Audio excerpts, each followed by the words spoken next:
Bien, je vais essayer de répondre à la commande en repartant de ce que viennent de dire Isabelle et Guy, qu'on est face à des enjeux de performance productive, économique, environnementale, et que la question qui se pose, c'est celle-là, c'est comment, et c'est un graphique qui est extrait d'un des premiers qui a un économiste qui a théorisé sur les land sharing, qui a même réussi à publier ça dans Science.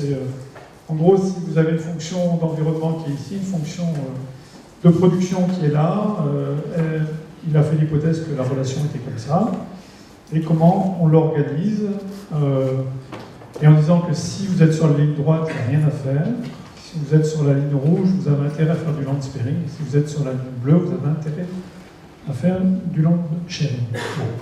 C'est pas très grave, jusque-là, et comme c'est un économiste, il a vu des équations dans tous les sens. Mais globalement, ce qu'on peut dire, c'est qu'il n'a pas tellement tort en disant que sur les dernières, la grande période d'intense développement qu'a connue l'agriculture française et européenne, pour les raisons qu'a parfaitement expliqué et rappelé Patrick tout à l'heure, on peut considérer qu'on est un peu pas très bien là, donc on est très productif, et on n'est pas excellent sur le plan de la préservation de l'environnement, d'où l'obligation de chercher à faire des progrès aujourd'hui. Et donc, si on est là, c'est comment on explore le champ des possibles autour de ça, et comment on arrive à aller, soit en explorant la courbe ici, donc à être le plus convexe possible, soit en s'extrayant de ce côté-là, voire même en allant dans cette direction-là. Et si on fait ça, petit 1, est-ce possible? Petit 2, à quel coût? Et donc, si on arrive à faire à peu près ça, on peut considérer qu'on est plutôt très bon. Et donc, comment on arrive à créer ça? C'est via des processus d'innovation. Et l'innovation, c'est quelque chose qui est un mot particulièrement tarte à la crème. Tout le monde, comme on est des gens dans le politiquement correct, et qu'aujourd'hui tout le monde veut de l'innovation, on met le mot innovation partout. 80% des programmes que vous trouvez à l'INRA ont le mot innovant dedans, ou innovation, et pourtant aucun n'en fait. Et donc il y a... Non, mais je vais vous expliquer pourquoi aucun n'en fait.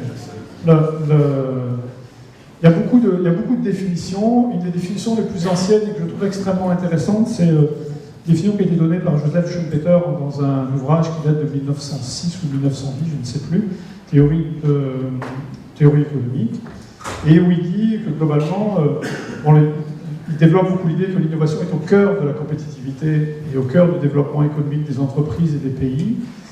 Et il définit, il sépare bien ce qu'est la connaissance, la production de connaissances, de ce qu'est le processus inventif et de ce qu'est l'innovation, en disant que globalement, l'innovation, c'est une invention qui a rencontré son marché.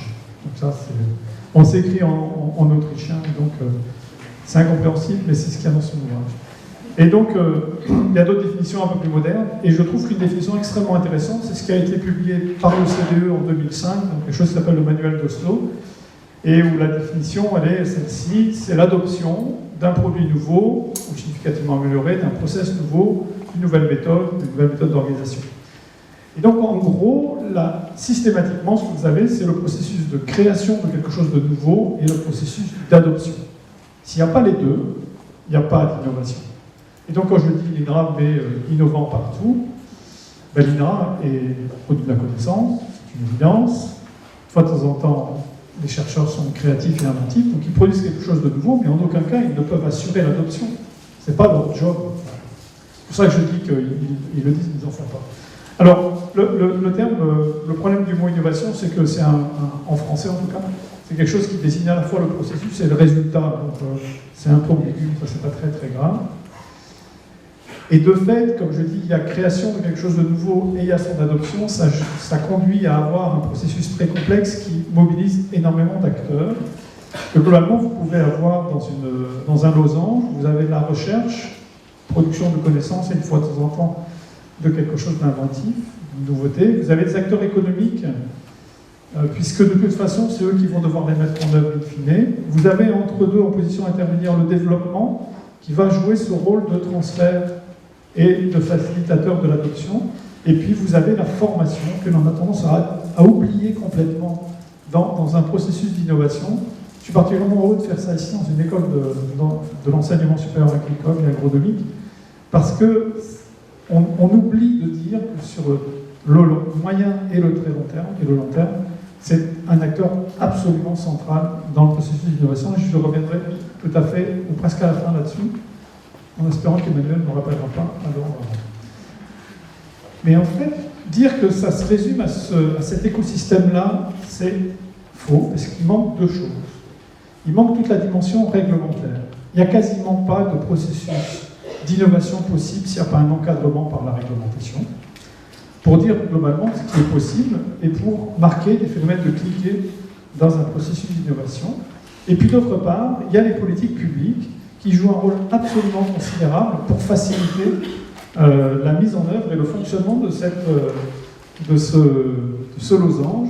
Et en particulier, vous avez aujourd'hui toute une série de politiques incitatives à l'échelle française et à l'échelle européenne qui mettent systématiquement en avant le partenariat public-privé.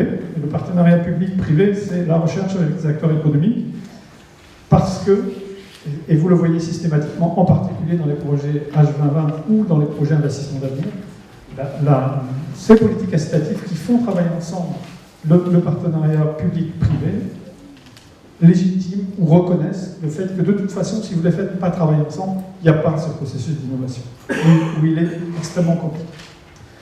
Alors, comme on m'a demandé de parler d'innovation, je vais faire simple en parlant d'abord de comment on fait une nouveauté et ensuite comment on l'adopte.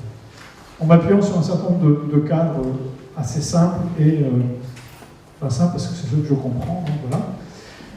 Alors, une nouveauté, il n'y a pas de nouveauté comme ça qui émerge toute seule. Et dans la table ronde de demain, il y a l'innovation fruit du hasard. Il n'y a pas de hasard dans l'histoire. Si vous comptez sur le hasard, faire de l'innovation, jouer au loto, c'est beaucoup plus efficace, c'est beaucoup plus... et donc, pour avoir une nouveauté, il y a une obligation de conception. Il y a deux visions différentes qu'on a tendance à opposer, qui en fait sont dans un même continuum. La conception réglée, qui consiste à poursuivre des objectifs constants, qui sont définis à l'avance, et qui globalement s'appuient sur des idées d'innovation incrémentale. Vous poursuivez la même direction, vous faites des progrès petit à petit. Si dans les gens qui ont un peu conceptualisé ces questions-là, il y a deux Canadiens, Hill et Macrae, qui ont dans un papier assez ancien, 1995, et un papier totalement obscur, parce qu'il est publié dans une revue qui a un facteur d'impact inférieur à 0,01. Et puis c'est vraiment compliqué à lire, leur bazar, mais où ils disent que globalement, dans les évolutions, on a trois grandes classes. C'est ce qui va peser sur l'efficience des choses. Donc vous avez un système et vous améliorez de façon très incrémentale l'efficience de chacune des composantes. Le S, c'est vous avez un système, vous substituez un bloc par un autre, mais le système ne change pas. Et le R, vous faites une reconception un peu plus violente. Et puis le deuxième grande vision, c'est la conception innovante, où vous explorez plus largement le champ des possibles en évitant les effets de fixation. Je définirai les effets de fixation juste après, et en permettant ainsi de répondre à des objectifs changeants, et donc ça s'apparente surtout à du R, donc de la reconception des choses. En fait, il n'y a aucune raison de les opposer. Ces deux processus sont systématiquement en œuvre de façon permanente, et il est plutôt, notre obligation est plutôt de chercher à les mettre en résonance et à les coordonner qu'à les opposer. Et pourquoi? Parce que globalement, vous ne trouvez pas les mêmes acteurs, les acteurs ne vont pas s'investir dans l'un ou dans l'autre de la même façon privilégiée. La conception réglée va plutôt être celle du développement et des acteurs économiques, puisqu'ils ne génèrent pas une rupture très forte par rapport au marché sur lesquels ils sont déjà positionnés, alors que la conception innovante, elle est essentiellement favorisée par les acteurs de la recherche et de la recherche appliquée. Et si vous vous souvenez, juste de ce que vient de présenter Isabelle il y a quelques minutes, son histoire de gènes, de variétés mélangées avec plusieurs génotypes, vous dites oh là là, mais la distance pour que les agriculteurs utilisent ça, il y a encore des kilomètres. Ben oui, c'est normal, c'est son job. Elle est payée pour faire, et elle est payée très cher pour faire de l'innovation en rupture et de concevoir des choses au-delà du champ des possibles du métier. Alors, juste un mot sur la conception innovante, et Pascal Lemasson y reviendra demain, puisqu'il intervient dans ce cadre-là, et que c'est quelque chose son équipe a énormément travaillé, et vous verrez son nom apparaître sur une diapositive juste après. La conception innovante pose la question centrale d'éviter les effets de fixation. Alors c'est quoi un effet de fixation? C'est de considérer que quelque chose est invariant. Et donc je dis, de toute façon, ça ne pourra jamais changer. Et si vous dites que ça ne peut jamais changer, vous n'allez jamais explorer l'idée que ça peut changer, que vous dites que c'est invariant. La difficulté sur les effets de fixation, c'est qu'on ne sait qu'à posteriori qu'ils étaient variables. Et alors vous devez prendre le problème de l'autre sens, c'est tout compte fait, qu'est-ce qui est invariable? Qu'est-ce qui est invariable? Il y a la pesanteur, la bêtise humaine, et il n'y a pas grand-chose d'autre. Et donc la vraie question, et toutes les démarches qu'ont développé l'école des mines, qui ont développé cette théorie CK, ou théorie de la conception innovante, a consisté à mettre en place les cadres et les façons de faire pour explorer de façon systématique un certain nombre de choses. Et dans notre cas, ça pourrait être explorer systématiquement des systèmes agricoles, de production agricole à haute performance. L'ensemble du cadre théorique développé dans le cadre de la conception innovante se retrouve dans ce schéma qui est d'une simplicité biblique. Alors, comme c'est une simplicité biblique, je vais quand même passer 30 secondes. En gros, ils disent que la théorie CK, c'est C pour concept et K pour savoir, knowledge. Et ils disent que globalement, ce qui doit se mettre en place, c'est qu'on parle d'une situation qui est ici et on doit explorer des lignées de conception avec systématiquement, il y a des nœuds. Et des nœuds, c'est quelque chose qui est variable. Mais si vous considérez que c'est non variable, vous n'en explorez qu'une voie. Si vous considérez que c'est variable, vous en explorez deux. Et que pour explorer des voies, vous avez besoin de mobiliser des savoirs. Ce travail-ci est plutôt porté par les acteurs économiques. Ce sont eux qui vont faire le job et ils doivent travailler avec la recherche pour explorer des champs de savoir. Et dans certains écrits qui datent de 3 à 4 ans d'Armand Hatchwell, Benoît Weil et Pascal Le Masson, ils ont tendance à dire que les concepts, on a des lignées, et donc l'invention et l'innovation. Donc l'invention, c'est de faire ces lignées-là, et l'innovation, c'est quand vous en avez un, vous le mettez sur le marché. Et donc que l'invention, c'est des familles, et ils ont refait par exemple la création de l'ampoule à incandescence par Edison, où ils montrent que vous avez des lignées, et à la différence de savoir, c'est des phénomènes d'archipel et d'îles, et que les chercheurs n'ont pas tendance à naviguer d'une île à l'autre, ils ont tendance à rester sur leur île, et que la difficulté de ces communautés-là, et l'enjeu, et le défi, c'est de faire que ces communautés travaillent ensemble, de façon à ce que les gens qui ont conçu puissent aller explorer ou chercher ou commander des savoirs ailleurs. Donc, aller lire ce qu'ils font, c'est absolument passionnant. Et notamment, il y a des choses qui vont rejoindre ce qui se passe dans cette école aussi, c'est quel est en fait l'impact de l'âge et du savoir sur les effets de fixation et la capacité à contrario qu'on a explorée. Donc, est-ce que c'est mieux quand on est jeune et bien formé que quand on est vieux et pas formé du tout? Vous avez déjà la réponse? Pas complètement. Alors, si vous lisez le papier de Madame Agoguet, j'ai oublié son prénom, qui a été publié en fin 2013, ils font des travaux expérimentaux là-dessus qui sont très amusants. Dans ce papier-là, c'est vous montez en haut d'une grue de 10 mètres, vous avez un œuf à la main, vous le lâchez, qu'est-ce qu'il faut faire pour que quand il arrive en bas, il ne soit pas cassé?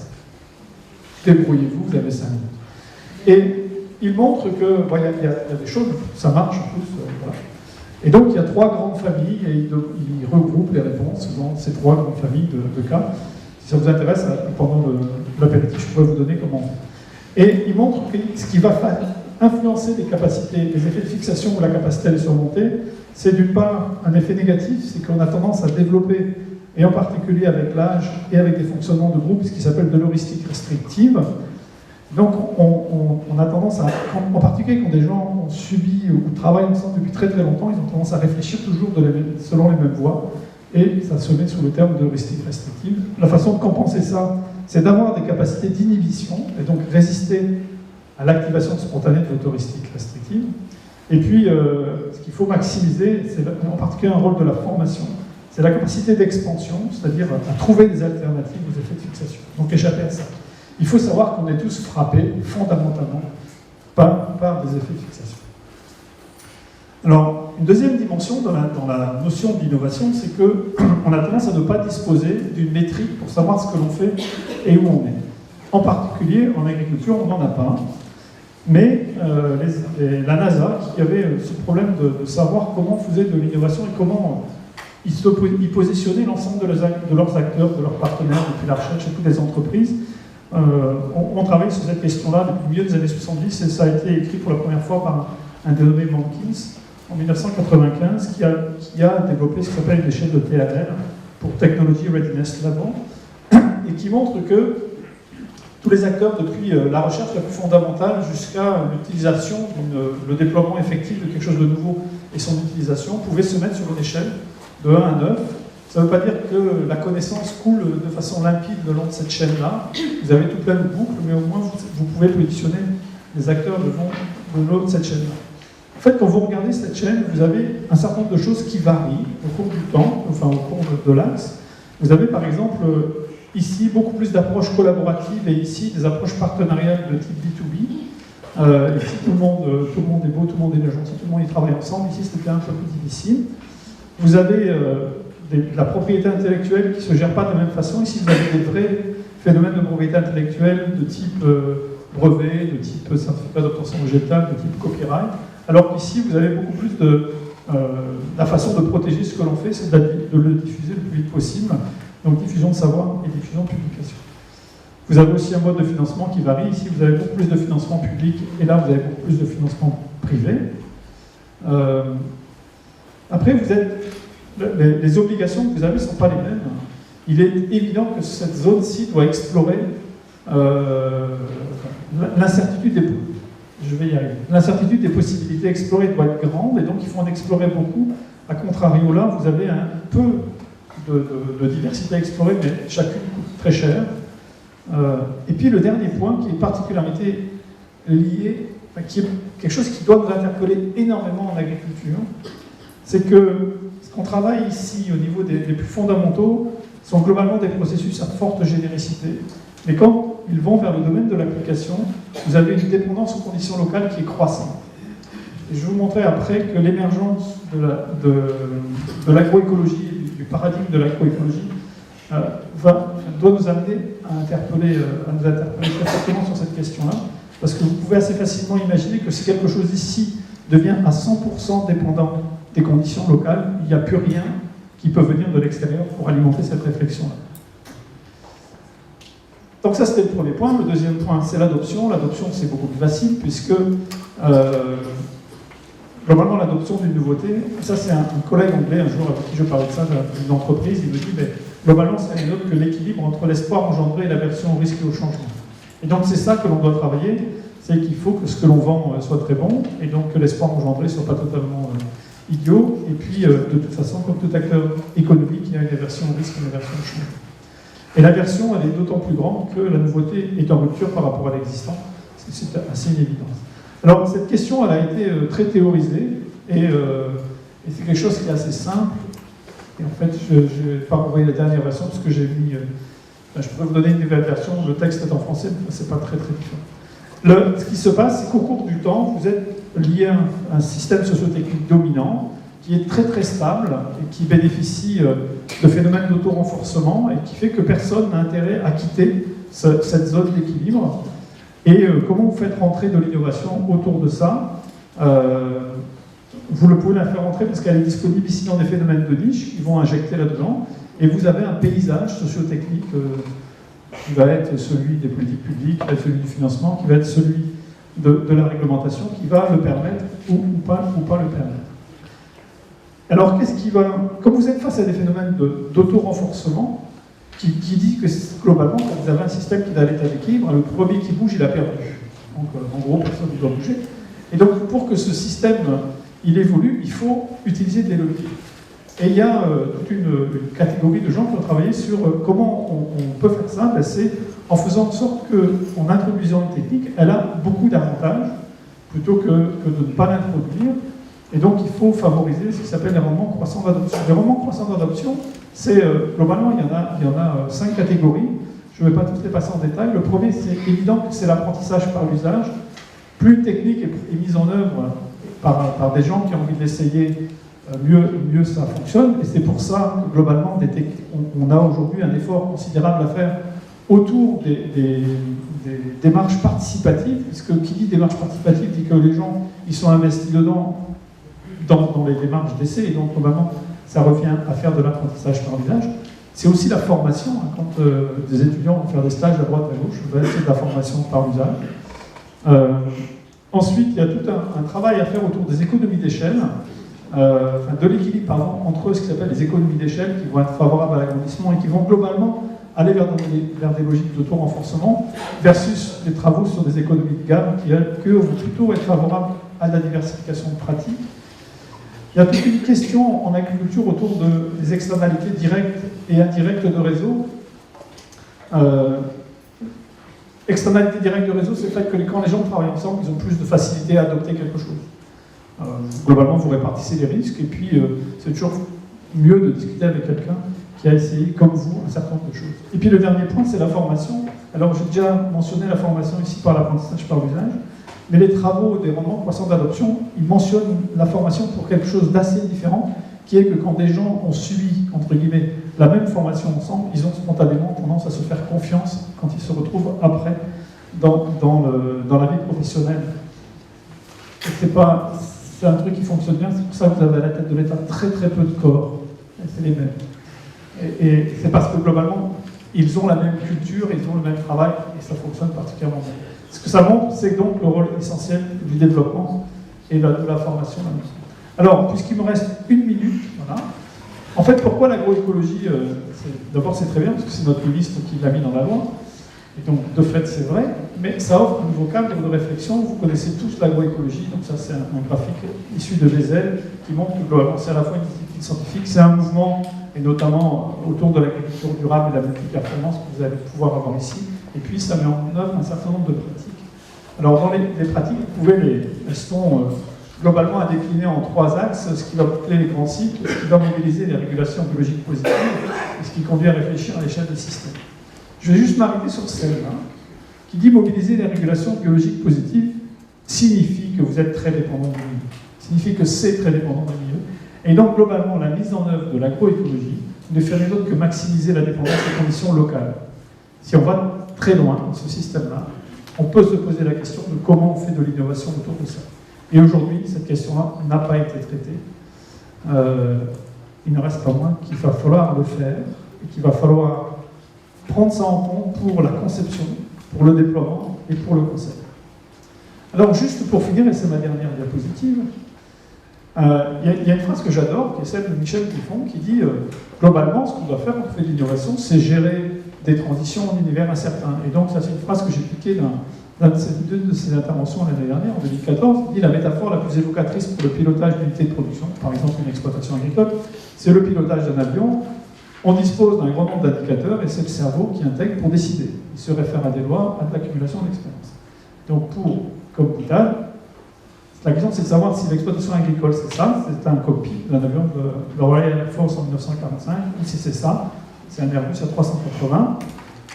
C'est celui de Guy Richard. Et donc vous voyez, il y a tout plein de choses là. Il ne reste pas moins que c'est toujours le pilote qui décide, mais il est sacrément mieux équipé.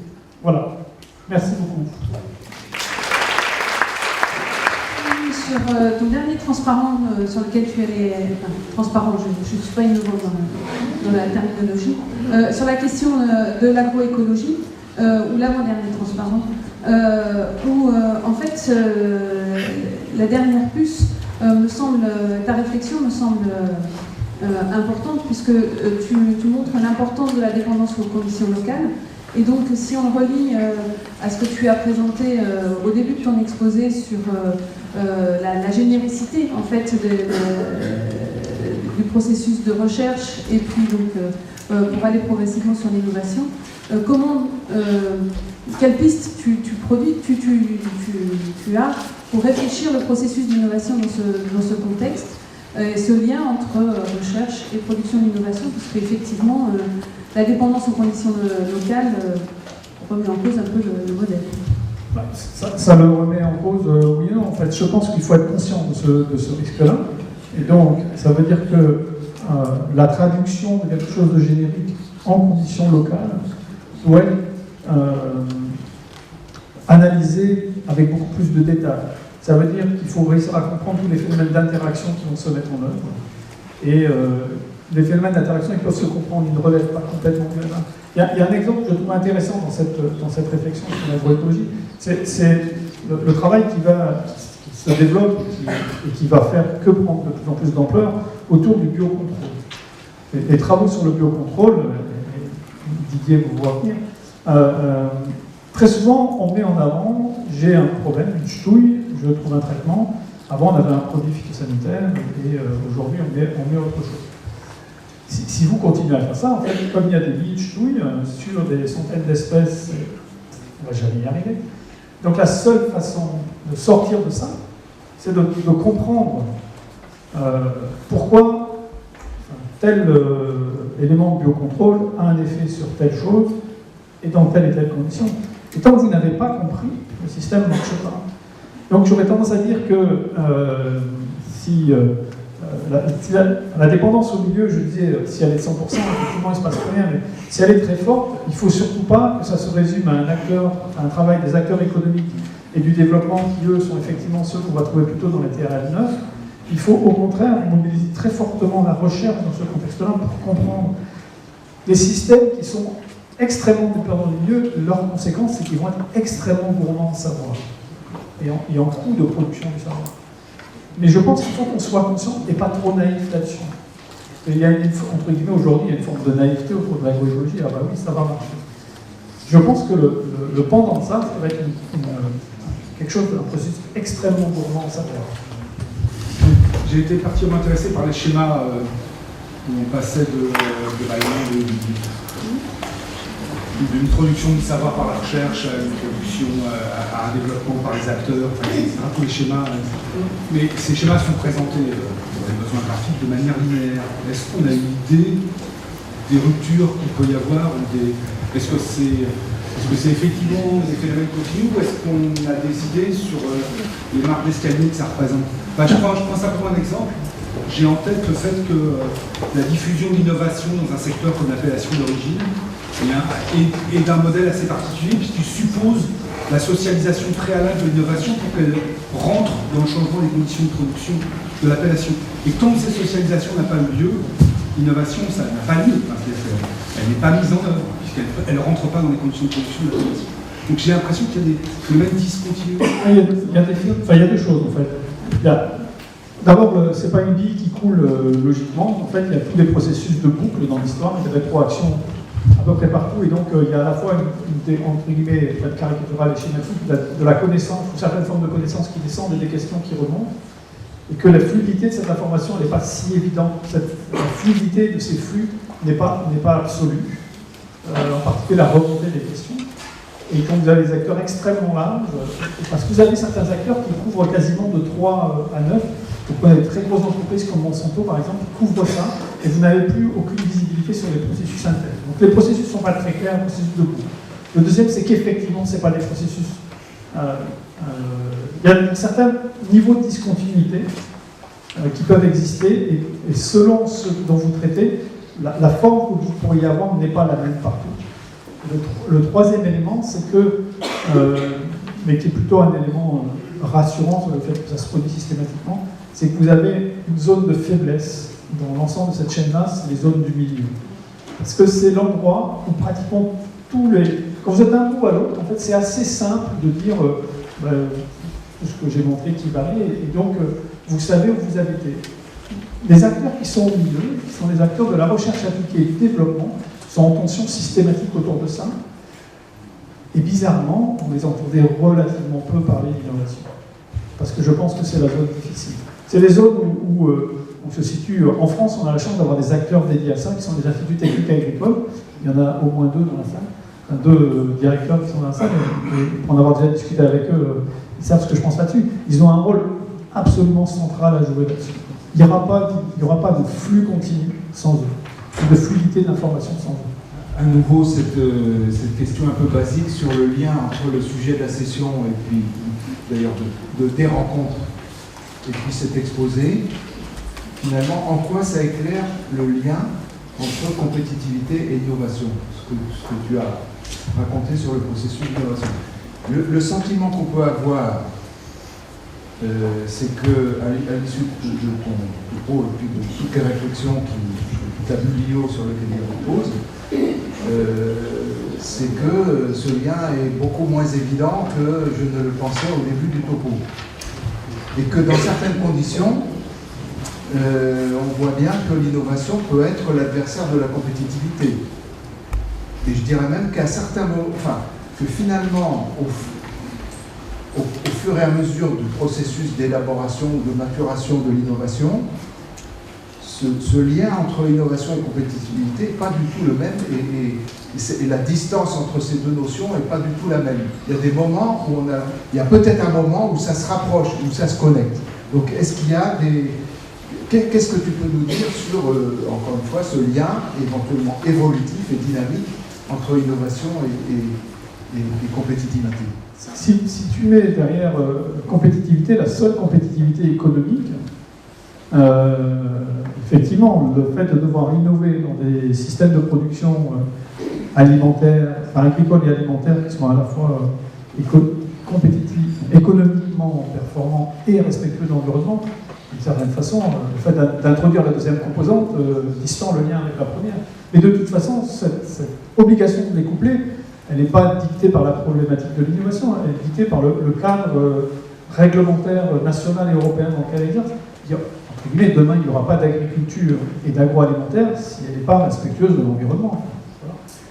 Donc la question qui nous est posée, c'est comment, ayant intégré cette dimension-là comme étant une obligation absolue, comment on fait autour de ça de l'innovation et de l'exploration systématique du champ des possibles. Et donc, pour moi, c'est, ayant posé ce cadre-là, ensuite on fait de l'innovation. Une innovation qui ne prend en compte que la seule dimension économique, elle est à côté de la plaque. Donc je pense que il n'y aura pas les systèmes européens, français et européens, en végétaux spécialisés comme en végétaux non spécialisés, ils ne seront compétitifs que parce qu'ils exploreront cette innovation. Donc l'exploration de la nouveauté et son adoption.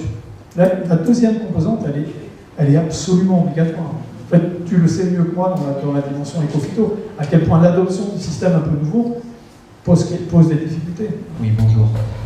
Régis Trioli, réseau national de l'enseignement école-technique, horticulture et paysage. Je voulais simplement revenir sur un élément que vous avez évoqué, la notion de changement de paradigme. Donc là, la notion de changement d'état d'esprit, la question qu'on peut se poser, c'est quels seraient, d'après vous, éventuellement les leviers d'action les plus pertinents et plus facilement appropriables pour pouvoir basculer sur ce changement de paradigme qui n'est pas une chose facile, à tout niveau, au niveau de la production, au niveau de l'enseignement, au niveau de la recherche. Mais l'agroécologie ne donne pas la destination, elle donne potentiellement le chemin. Et pour moi, c'est un chemin qui, au-delà du fait qu'il est pavé d'un certain nombre de cadres de connaissances et qui peut nous générer un certain nombre de questions, il recèle des zones d'invention, d'inventivité juste considérables. La difficulté dans laquelle on est arrivé, et donc en gros, on a fait des systèmes qui sont économiquement relativement performants, mais posant des problèmes en termes d'impact environnemental. Ce que disait Patrick tout à l'heure, on avait une obligation de production et qui s'est traduite par de l'intensification et de la spécialisation. Vous pouvez réfléchir, et je pense que ce que je veux dire, je ne me trompe pas trop, ce n'est pas tellement la problématique de l'intensification qui est la cause des difficultés, c'est la problématique de la spécialisation, ce qui conduit à de la simplification, et c'est de la simplification que l'on a fait à tous les niveaux, depuis la parcelle, la succession culturelle, l'exploitation agricole, le territoire. Et c'est l'ultra-simplification qui est source de difficultés. Et comment, pour moi, ce qu'il y a derrière l'agroécologie, c'est comment on arrive à maintenir des formes d'intensification relativement importantes, mais en diversifiant et en passant des situations extrêmement simples à des situations beaucoup plus complexes. Sachant que complexe ne veut pas dire compliqué. même si dans notre petit cerveau, ça a tendance à être ça, mais c'est pas ça. Et la question, c'est comment on va gérer comment on va réintroduire de la complexité et comment on va la gérer. Avec une difficulté, quand même pas occultée, c'est que on peut assez facilement faire de la complexité ou des systèmes de production agricole plus diversifiés. Il ne faut pas oublier qu'il y a systématiquement un aval, et l'aval, beaucoup plus que la fonction de production, l'aval, il a fait sa réussite, il a bâti sa réussite sur des économies d'échelle, et que si on lui explique que globalement, il y aura moins de production disponible à l'échelle d'un territoire, en gros moins de densité, et ben c'est sur l'ensemble de ce qu'il a fait en termes d'économie d'échelle que ça va peser. Vous regardez la façon dont sont distribuées les laiteries, par exemple, en France, en termes de volume. Vous n'avez que 43 unités de collecte en France. Si vous leur expliquez que, oh là, on va en mettre partout, vous allez faire des petites unités, ils vont dire merci monsieur, candidat suivant. Et ça, mais on doit être créatif autour de ces questions-là.